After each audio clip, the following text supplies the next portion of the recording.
Wahid? Wahid, Wahid. Panahon na para lokohin ka, Wahid, Wahid, Wahid, Wahid. Panahon na para lokohin ka, Wahid. Si Vladimir Putin ay nabunyag lang sa harap ng buong mundo. Ang malaking kasinungalingan niya sa mga kaalyado na ang Russia ay makapangyarihan at maaasahang tagapagtanggol ay gumuho sa harap ng Kremlin. Noong Disyembre 8, 2024 bumagsak ang diktadura ni Bashar al-Assad. Matalik na kaibigan ni Putin sa Syria. Sa kabila ng katotohanang nangako, ang hukbong Ruso na poprotektahan siya at may 2 base militar mismo sa bansa.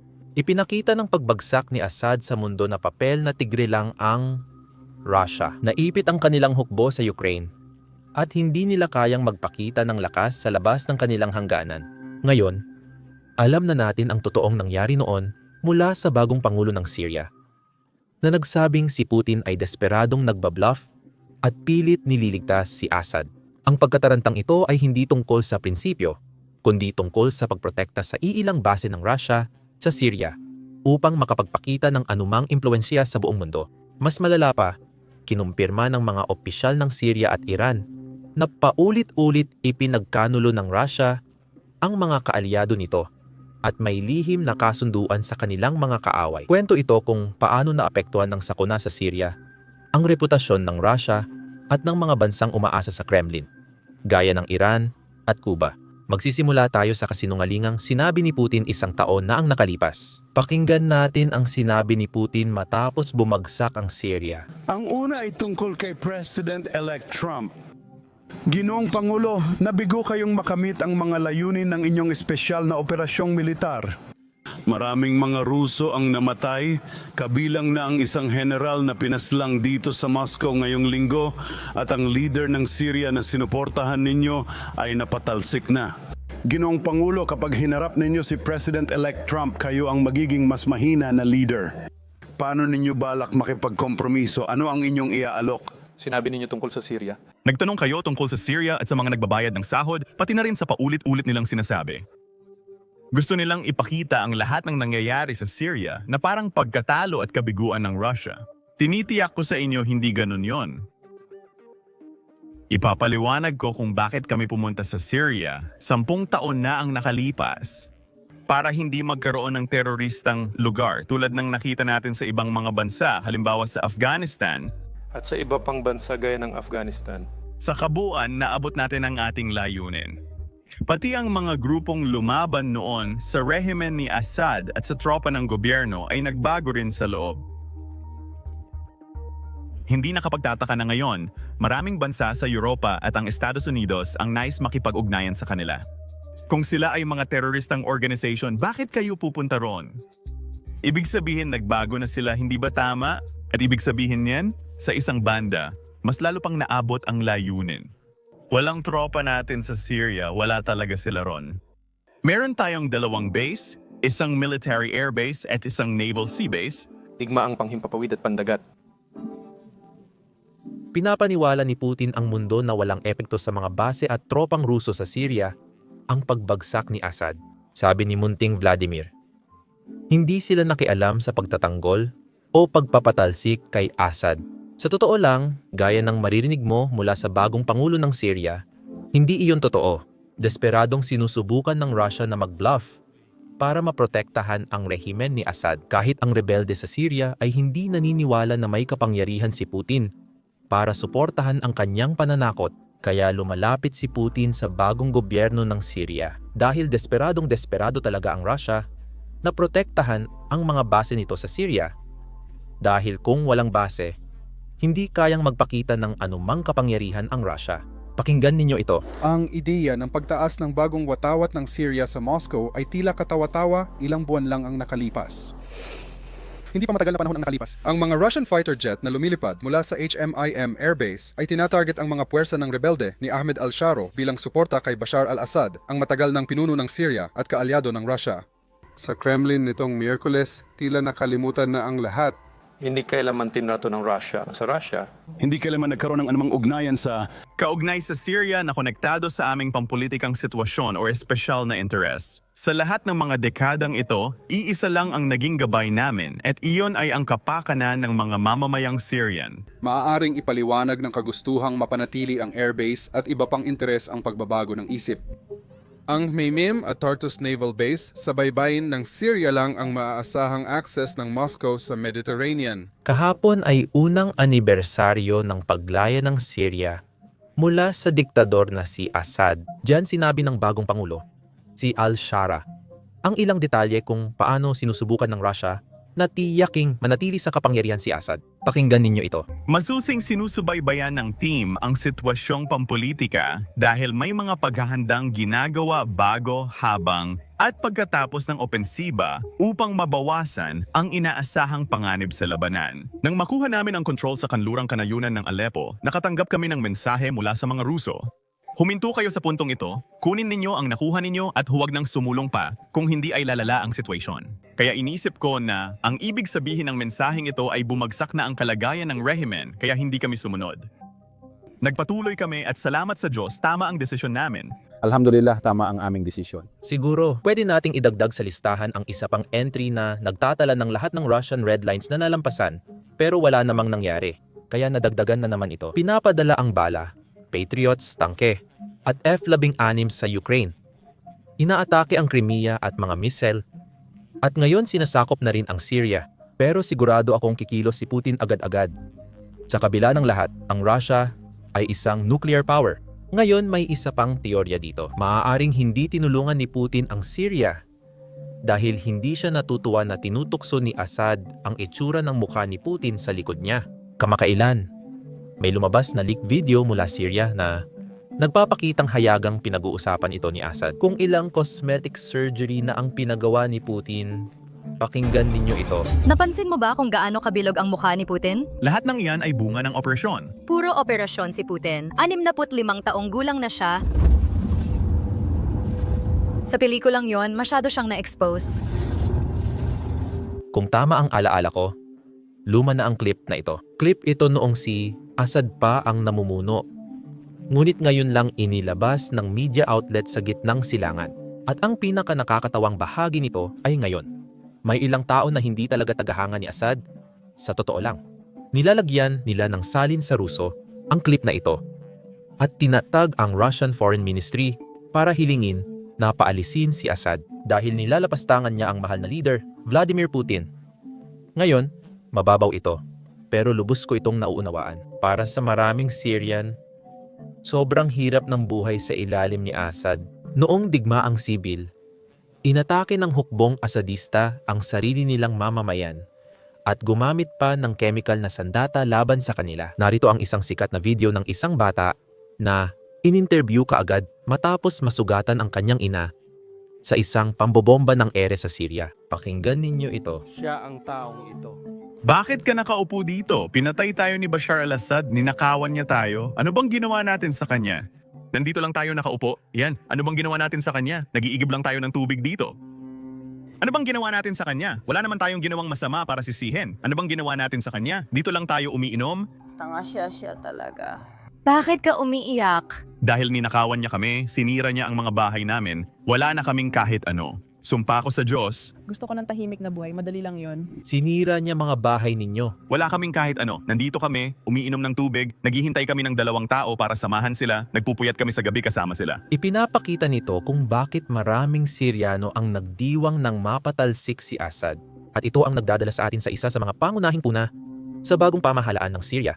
Nakilala rin bilang ang kanilang pinuno, Abu Muhammad al-Zulani. Dati siyang mataas na opisyal ng Al-Qaeda at talagang lumaban-laban sa mga puwersa ng United States sa Iraq. Pagkatapos ay inaresto siya ng mga puwersa ng Amerika at ipinakulong ng mga 5 taon. At pagkatapos noon, pumunta siya sa Syria para simulan ang grupong tinatawag na Hayat Tahrir al-Sham upang lumaban sa hukbong Syrian. Maraming nagtatanong ngayon kung dapat ba nating suportahan ang taong ito at alisin ang parusa sa kanyang gobyerno na namumuno sa Syria ngayon.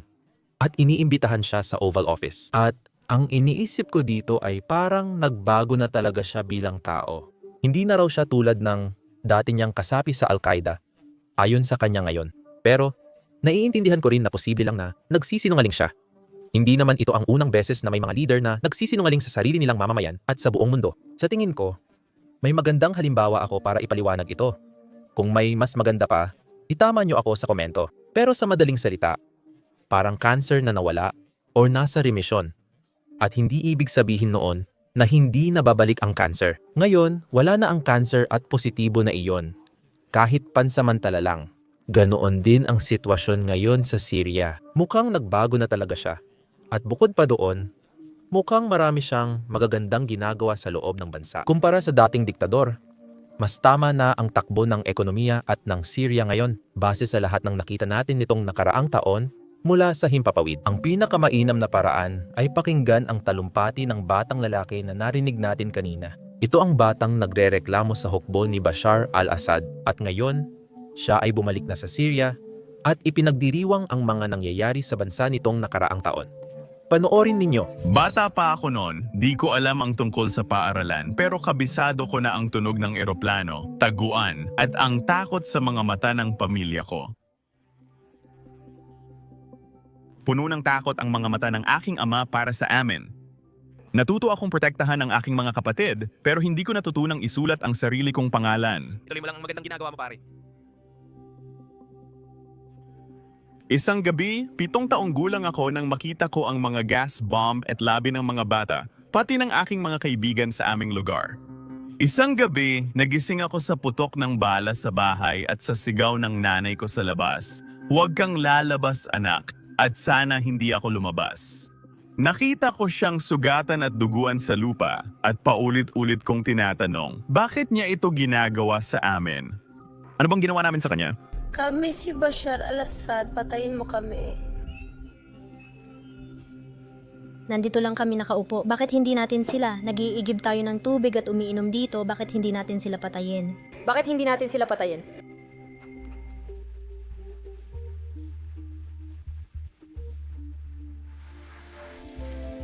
Pasensya na, pero ito ay... Pasensya na, humihingi ako ng paumanhin.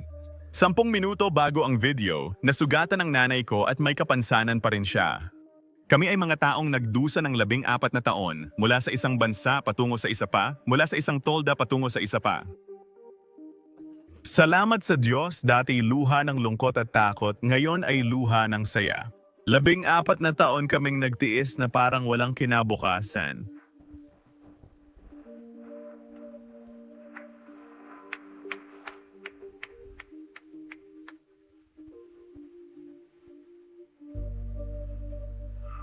Ako, para sa iyo ito Syria, para sa iyo Damasco. Iniwan ko ang aking baryo, tahanan at pagkabata. Lumabas ako ng bansa. Nang marinig ko ang balita sa pagtakas ng mga kriminal, bumalik ako at natuwa. Napaiyak ako at sinabi, O Diyos, hindi nasayang ang dugo ng mga nasawi. Ako si Ali Mustafa Al-Mohammed at nangangarap akong muling makahinga ang Syria at muling mayakap ang kanyang mga anak.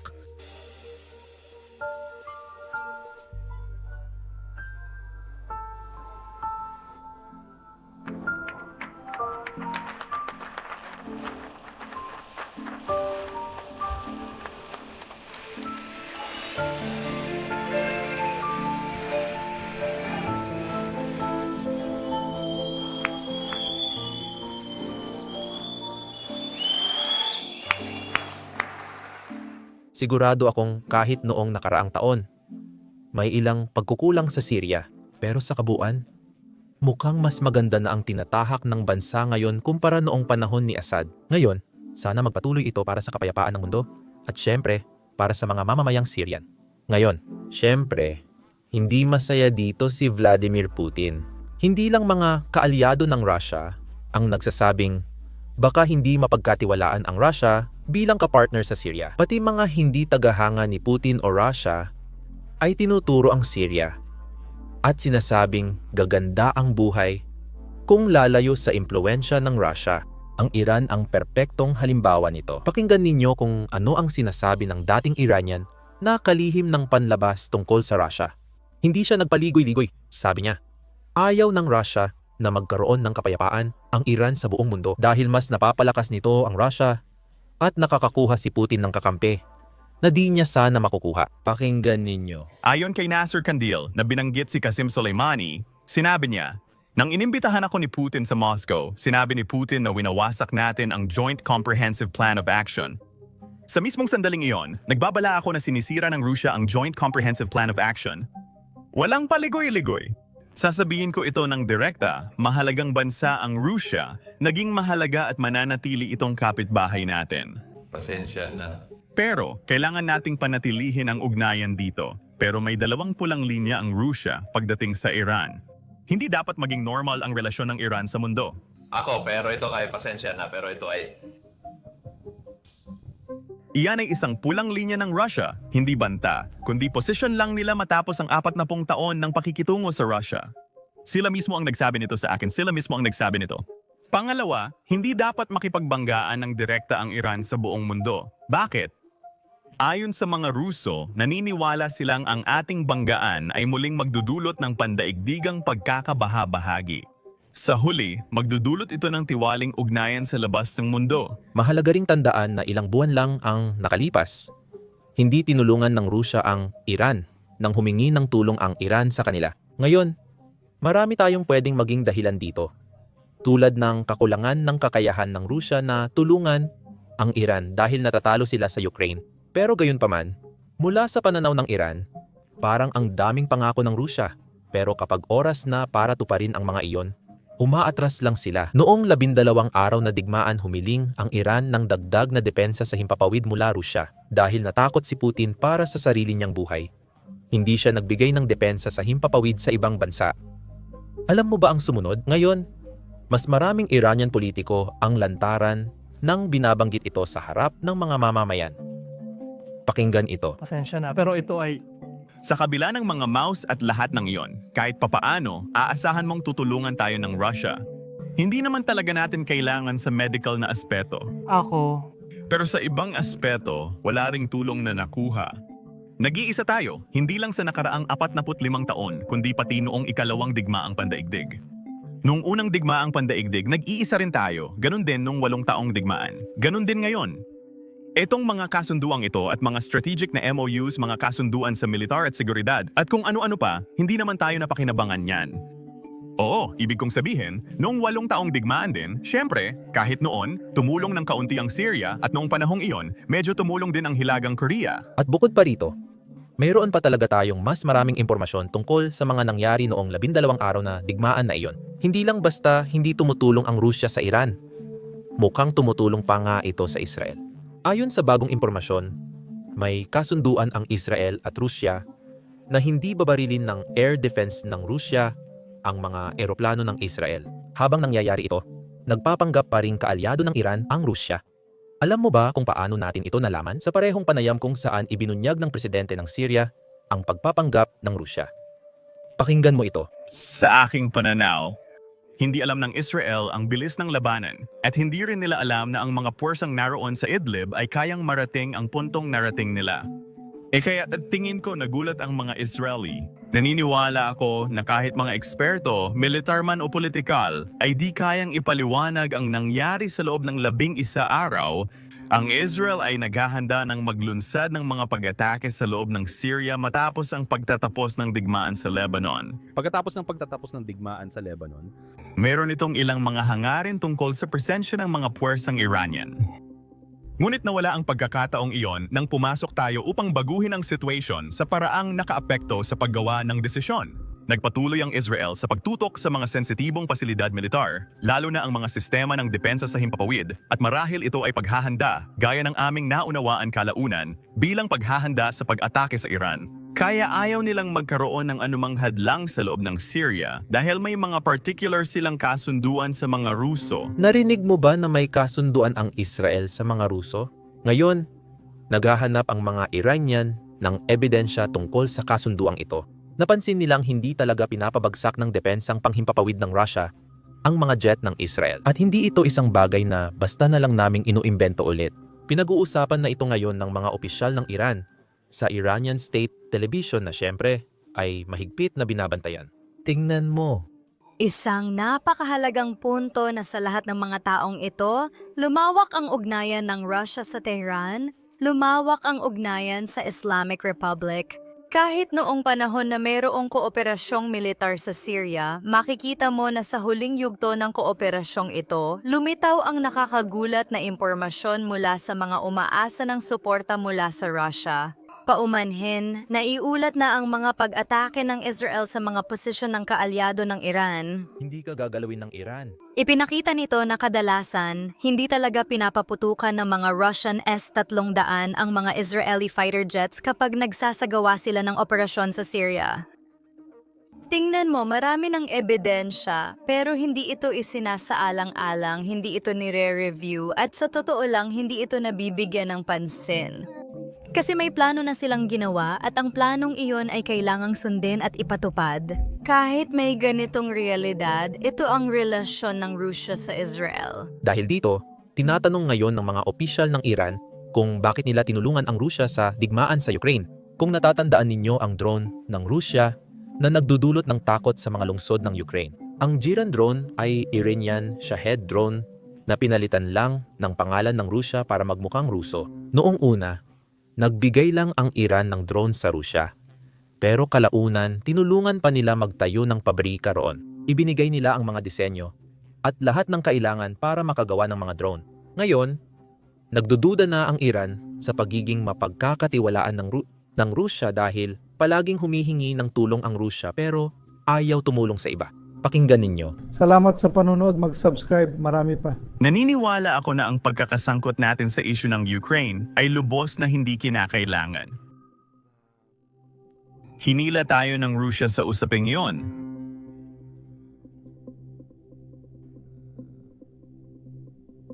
At sa kabilang banda, hindi naman talaga nila tayo binigyan ng kabayaran para doon. Kahit sa Syria, wala. Nakita natin sa Syria na sa malaking bahagi ay nakipag-ugnayan sila sa Israel at Turkey. Mag-isip-isip ka tungkol dyan? At pati na rin sa 12 araw na digmaan. Sige. Nakita namin na bukod sa pasalitang suporta, wala naman silang naibigay na makabuluhang tulong. Humingi ba talaga ng tulong ang Iran? Walang formal na hiling ang Iran, sa pagkakaalam ko, pero sana nagpakita man lang ng suporta ang Rusya. Halimbawa, pagdating sa mga banta sa kabuuan, hindi natin maaasahan ang Rusya. Hindi siya maaasahang kapartner, kailangan nating gawin ang ating trabaho. At kahit noong panahon na nagtatrabaho kami ng magkasama sa Syria, makikita mong malayang inaatake ng Israel ang aming mga base militar at wala namang ginagawa ang Russia. Ginagawa mo lahat ng mas mahusay. Medyo naging abala lang talaga. Ipapakita ko sa kanila ang video. Sa katunayan, ipinapaalam pa nga ng Israel sa Russia na balak nilang atakihin ang Russia. Hindi nila kami in-inform or tinulungan. Bumalik ka muna sa akin sandali. Siguro, pwede nang isama ang Iran sa listahan ng mga kaalyadong tinaksil ng Russia. Ibig sabihin nun, Armenia, Libya, Yugoslavia, Iraq, Assad at ngayon Iran. Sigurado akong patuloy pang hahaba ang listahan na yan. Madali lang ang aral. Kung aasa ka kay Putin, magbilang ka na ng araw. Oo, yan lang ang masasabi namin. Kung hindi pa kayo nakakapag-subscribe, siguraduhin ninyong mag-subscribe sa ibaba. Nilalayo naming maabot ang 2 milyon subscribers. Bago matapos ang taon, kulang na lang kami ng 4,000. Sa mga nakaraang buwan, ginulo kami online naman ng propaganda ng Rusya. Sinusubukan nilang ipaban kami sa YouTube. Inaatake pa kami ng Russian bot sa Twitter. At nire-report ang videos naming ayaw nilang mapanood ng iba. Hindi kami susuko dahil naniniwala kami sa kapangyarihan ng malayang pamamahayag. Alam naman nating lahat kung bakit nila tayo pinipigilan dahil natatakot sila na naibabahagi namin sa inyo ang katotohanan tungkol sa nangyayari sa loob ng Ukraine. Natatakot sila dahil binubunyag natin ang kanilang kasinungalingan. Gusto pa naming mas lalong matakot sila. Kakailan lang, inilunsad namin ang Basics Insider. Sa platapormang ito, nagbabahagi kami ng eksklusibong mga video at pag-uusap kasama ang mga eksperto sa industriya tulad ng mga general ng United States, Navy SEALs at mga best-selling na may akda. Nagpapaliwanag kami ng pinakabagong balita mula sa front lines ng Russia-Ukraine at iba't ibang bahagi ng mundo. Mapapanood mo ang lahat ng ito sa pamamagitan ng pagpunta sa unang link sa description o pag-scan ng QR code sa iyong screen. Punta ka rin sa basicsinsider.com. Ang suporta mo ay napakalaking bagay para sa aming lahat dito sa Business Basics.